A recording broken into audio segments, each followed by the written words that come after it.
Aboard Air Force One, President Donald Trump said he intends to formally notify Canada and Mexico of his intention to withdraw from the nearly 25-year-old NAFTA agreement in 6 months.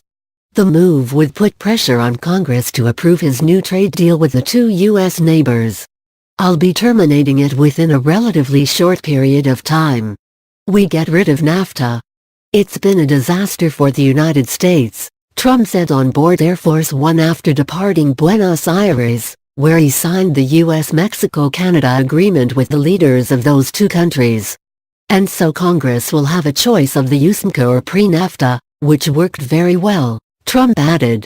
Trump's comments confirmed what many have long suspected, that he would use the act of withdrawing from NAFTA as a cudgel to force Congress into passing the new deal. But it also could be seen as an admission that the new agreement is not popular enough to be approved on its own merits, so Trump has to use the threat of disrupting the entire North American economy to round up the votes in Congress to get the deal past the finish line. While a number of business groups do support the new deal because it contains new provisions on digital trade and strengthens intellectual property rights protections, others are simply relieved that it would keep much of the original agreement in place. House Democrats, who are likely to hold the key to whether the new agreement is approved, have complained that labor and environmental provisions are not strong enough and have signaled they would like those concerns addressed as part of the implementing legislation. Trump's untested move would send the administration and Congress into a legal wilderness.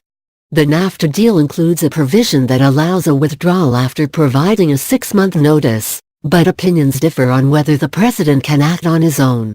Lawmakers passed legislation to implement the original deal in 1993. It's uncertain whether a withdrawal initiated by the president would repeal the law that put the deal into force.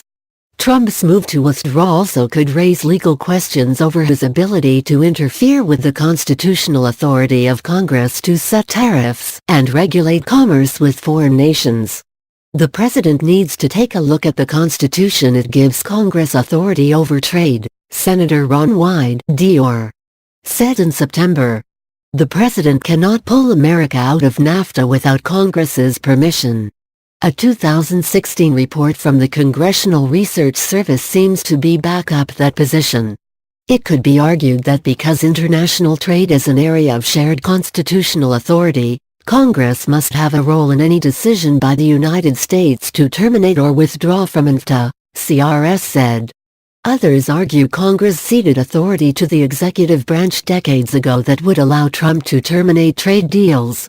They say Section 125 of the Trade Act of 1974 provides the underlying legal basis for a president to terminate or withdraw from an agreement and revoke any tariff reductions.